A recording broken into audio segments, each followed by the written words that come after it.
Hello everybody, I am Bronte Naples, and today I'm going to be presenting to you my translational project, Implementing Sexual Health History Guidelines. So before we begin, I would like to thank several people who have helped me along this journey. Dr. Susan Thule, who is my committee chair, Melissa Stuntz, who served as my community member, and I would also like to thank my coworkers at both SIMPA and UTC for all of your support throughout this journey. And then I would really like to thank my friends who have encouraged me and supported me throughout my nursing journey. I would also like to thank my parents who have encouraged me to pursue my dreams, and then my baby sister for always being my daily inspiration. And then of course I have to thank my husband because he has been here through 3 degrees and he has helped me keep my sanity through each of them. I would also like to thank all of my grandparents, my papa, my mammy, my nan, but most importantly, my bop. He was the biggest supporter of this degree, and I know that he is up there smoking a cigar in heaven to celebrate this. So let's get started. Although the World Health Organization has determined that sexual health is a vital aspect of the holistic care of the person, healthcare in the United States tends to fall short in terms of sexual health history obtainment and following up with proper testing, treatment, and counseling. There are about 20 million new cases of STIs annually, and despite the advances in treatment and prevention, in 2018, there were almost 38,000 new cases of HIV alone. Core to this, the spread of STIs, is the lack of sexual health history taking that occurs at office visits. Only about half of patients report having a sexual health history asked annually, and less than 5% were asked at every visit. An even bigger concern is that despite adults over 50 still being at risk for STIs and HIV, over 60% of providers never discussed risks with their patients over the age of 50. Another thing that I added to this project was a little bit of trauma-informed care. So one of the things that we need to remember is that 1 in 5 women and 1 in 38 men have actually experienced some sort of sexual violence in their lifetime. So we need to come at this from a trauma-informed manner to understand that. This translational project was completed at SIMPA Community Care, which is an FQHC lookalike facility in Chattanooga that focuses on infectious disease and primary care. The project ran from February of 2021 through July of 2021 after a healthcare professional training that occurred via Zoom in February of 2021. Before implementing the project, chart reviews were completed on charts from January 2020 through June of 2020. These charts noted that 60% of clients were asked if they were sexually active. So are you sexually active, yes or no? Only 22% of these clients within the 6-month period received a comprehensive sexual health history, which I'll explain a little bit later. And then 19% of clients who needed STI testing actually received it. And 67% of clients just didn't have enough data in their chart to make a recommendation for STI testing or not. The PICO question guiding this evidence-based project was, among healthcare professionals at SIMPA Community Care, how does the development and implementation of an evidence-based sexual health history guideline compare to current practice by impacting completion of sexual health histories and initiation of appropriate testing and treatment to reflect current recommendations over a 6-month period?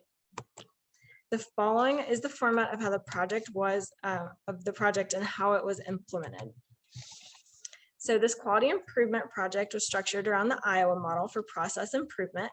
The project followed the design of identifying the problem, stating the purpose, forming the team, which included Dr. Thule and Melissa Stuntz, and as well as the clinic staff at SIMPA, assembling resources such as the CDC, IDSA, and ACOG guidelines, and then designing the project. The first step to this project was to educate the healthcare professionals at SIMPA. The staff were first taught about the recommended sexual health questions, what patients to recommend STI testing, and the current guidelines as far as treatment and patient education. This was followed by video trainings to assist in the understanding of how to ask sexual health questions. This was followed by a role play in which staff members asked each other a predetermined set of sexual health history questions, and then we determined the best response, whether or not they needed STI testing or counseling from there. And then they were also educated on what updates we made to the electronic medical record. In July of 2021, a just-in-time training was conducted in which we were able to discuss with the clinic staff how the project was going, how to move forward, any concerns or any issues that were currently going on within the project. So here is a snapshot of what training all occurred. So these were the initial questions that we wanted to ask all of our patients. Some of these are CMS guidelines, and then some of these are actually more beneficial to the patient. So do you identify as male or female, as well as what gender were you assigned at birth? And then what pronouns do you prefer and what name do you prefer? So those are very, very important because that creates a trusting relationship with the provider to the patient. And then that way you're able to ask these more in-depth questions. So the next thing we went into is the 5 Ps. So the staff were educated about the 5 Ps of sexual health, which these are basically kind of what questions and how to guide that. So partners, what type of partners, how many partners, were they male or female? Practices, so what types of sex do you have? So at our clinic, we say top, bottom, reverse, and then do you have vaginal sex? Do you have oral sex? And then protection includes things like condoms, and then pre-exposure prophylaxis, so PrEP. And then your past is going to include when was your last HIV screen? Have you ever had any STIs in the past? We did not get into pregnancy. We really just focused on the STI aspect of this. And then the 6th P is actually considered pleasure. And so if you're going to do a fully comprehensive sexual health history, you want to have all 6 Ps. However, we really just focused on the STI component. So next we reviewed the specific CDC guidelines as far as the goals of the CDC for preventing and reducing STIs. We also discussed who to test, when to test, what specific tests to perform, and then we did the updated guidelines on how to treat STIs because they actually changed in the middle of this project, in the middle between 2020 and 2021. And then we discussed other areas of counseling, so condoms or offering PrEP or anything that needed to go on from there. So the hands-on learning was also utilized in the form of role play and video trainings. So these were some of the examples of the videos. They were from the Fenway Institute, which is an awesome place to use to learn from. So these videos showed patients asking, why would you ask me these questions, or dealing with a name change, or dealing with asking sexual orientation and gender identity questions. Probably gonna try and play them. This is an example of the questions that were actually added to the electronic medical record. So each of these were what we went over earlier, and then they actually would open up. So if it would be like, how many partners have you had? It would pop down, and then you could add the number. So say it was 3, and then you could also say 0 new partners or 2 new partners. And then it had a drop down for, have you had sex in the past 12 months? Yes. And then it drops down to what type. So receptive, anal, oral, stuff like that. The other question that I actually added on was the patient offered STI testing? And then this would allow it to prompt to say, yes, they were offered, and yes, they wanted testing, so it was performed, or no, they refused testing. And that was mostly for my benefit so that I could help myself out when I was doing the chart reviews. The just-in-time training occurred in July, and I again reviewed the purpose of the project and showed the current literature, and then I also showed the 2020 chart reviews and showed the clinic the most recent at that time chart review data from 2021. Part of the just-in-time training was how do we continue to improve compliance with sexual health history taking. There was a trend in televisits not receiving sexual health histories as often, and the staff actually reported that they didn't feel comfortable because they didn't know where the person was, what they were doing, or who was around them. At that time, we also addressed the fact that those greater than 50 weren't receiving sexual health histories as often. However, I didn't even include that in my final data because we just didn't have that many people over 50 to make accurate assumptions, and there really wasn't that big of a difference by the end. We also had several issues in which patients agreed to testing and didn't receive it, so we were able to address this and then determine if it was more confusion on the charting aspect or what exactly was going on. And then we discussed educating all new staff and providing routine training for continued updates. So after 6 months of implementing this project, what did it look like? All statistical analysis was completed using a chi-square, as this was the best tool to compare the data. So 2020 versus 2021, or pre-education versus post-training, was compared to see if the patients were asked if they were sexually active. So that's that yes or no question. If they received a comprehensive sexual health history, so that was those 5 Ps and all of those questions we went over. And then whether or not there was enough information in the chart to actually make a recommendation for STI testing. Chi-squares were also utilized to compare several different chart types to see if they received a comprehensive sexual health history. So like I said earlier, we compared telehealth versus inpatient visits. We compared males versus females. And then we also compared the primary care side versus the infectious disease side. The overall goals were to improve sexual health history taking, improve the holistic care of the patient, and increase STI testing based on known risk factors. The goal was to increase each of these measures by 25% at 6 months. So these were the 2021 outcomes following the initial training and the just-in-time training. 60% of clients were asked yes or no, are you sexually active in 2020? This number actually increased to 88% in 2021. So that was a 32% increase in clients who were asked yes or no, are you sexually active?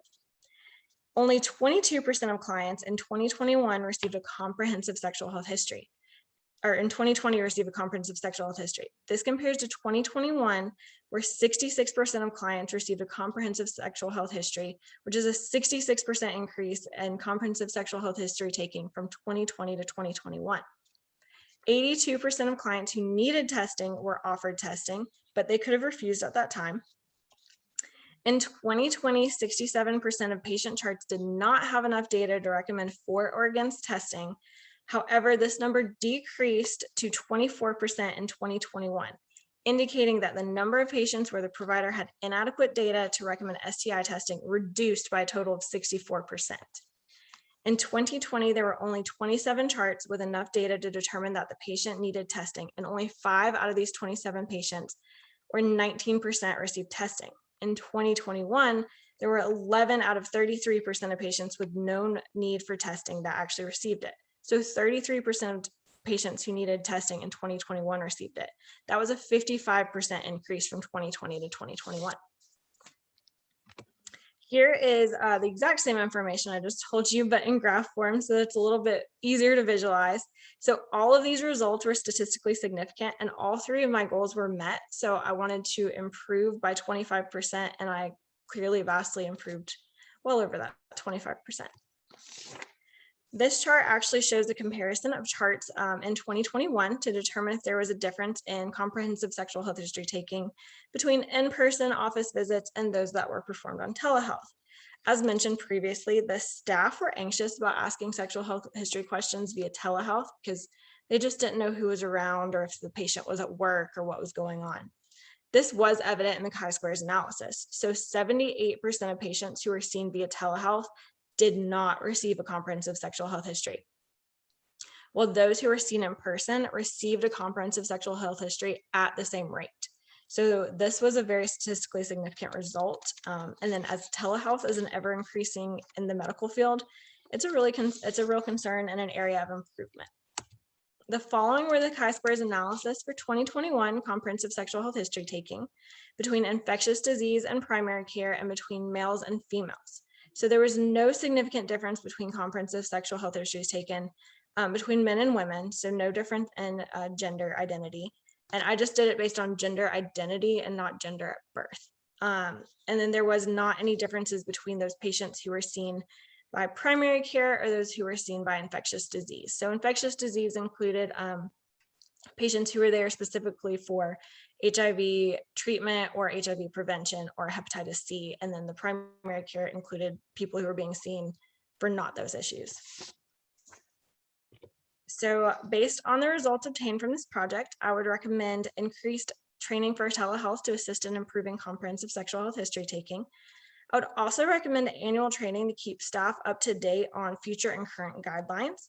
And I would suggest bringing this training into other medical areas such as the ER or even urgent care to determine if this training could impact patient care in those areas. Since there's no difference in comprehensive sexual health history taking between primary care and infectious disease provider, the primary care infectious disease providers at SIMPA, then it could be assumed that this training could be implemented successfully into a primary care setting. It can also be assumed that the training and updates within the EMR could assist in improving sexual health history taking. In order for this project to be sustainable, all new staff need to be educated, and up-to-date training needs to be provided. And then the EMR also needs to be kept up to date as well on the updated CDC and their CDC guidelines. So I've actually already disseminated at the local level at the Southeast Tennessee Community HIV and AIDS Partnership, where I presented the need for comprehensive sexual health history taking in the community setting. I also disseminated nationally at the Sigma Theta Tau Region 15 Research Symposium in October. And I did this through a recorded presentation as well as a poster presentation. And then I have submitted an abstract for the Sigma Theta Tau International Conference in Scotland next summer. And then I'm currently working on my manuscript to submit to the Journal of Advanced Nursing. Through the course of this translational project, I feel that I've grown in several ways. I have learned to disseminate findings to help improve health outcomes. I've been able to collaborate with and lead interprofessional teams, and I've been able to educate others to provide optimal patient care outcomes. The following is my poster presentation that was presented at the Sigma Theta Tau conference, and which you will get to see tomorrow as well. And so what are my plans next? I'm going to Disney World. Thanks, guys.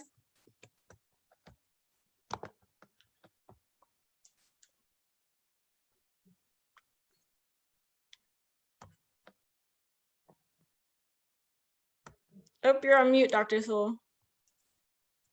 Thank you. Thank you, Bronte. I'll open it up to Melissa as your community member for feedback and input.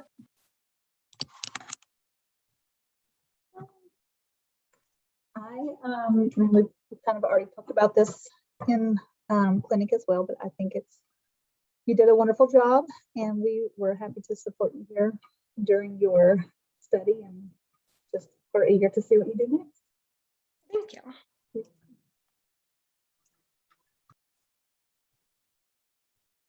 Thank you, Melissa, and thank you for your support of Bronte and our program.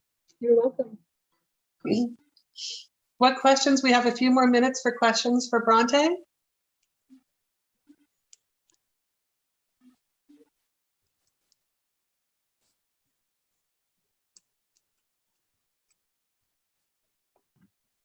I had a question, Bronte. This is Bethany. I just had a question. If a patient were to say no, does it go to a point where it says, have you ever been sexually active? Because there could be patients that aren't now, or even, so we just older patients. So I was just curious. 12 months. So it's actually funny so you will ask, are you sexually active? And they'll say no. And then you'll ask when the last time you had sex was, and they'll say this morning. So we have more people assume that you mean like the moment than anything. But we typically just ask within the past 12 months, because that's really what's going to be your, impact. I have had patients who have not been sexually active in the past 3 years. And then, they still haven't had an STD test. So we still run it, just in case, because you can have gonorrhea for 3 years and not have a clue about it. But no, the question didn't go any further, but the providers, the MAs might not necessarily go further into questioning, but the providers are all pretty aware of where we need to go into questioning. So no, we didn't just go ever, but we just have it within 12 months. And then, we ask new partners, how many partners have you had in the past 3 months, stuff like that. We see most everybody if they have HIV and they're well controlled, we see them every 6 months. So they'll get a comprehensive sexual health history every 6 months. And then if they're PrEP, we see them every 3 months. So your primary care is the only ones that get a little odd with the times that you may see them or not see them. Well, you did a great job. Thanks for answering my question. Oh, thank you.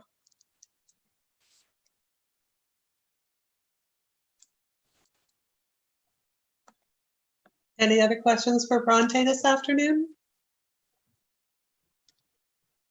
Like I tell my patients, I'm going to talk so much that you're going to know all the answers and not have any. So it's a good sign. Once we go to break and come back, we'll be joining our poster presenters in the breakout rooms.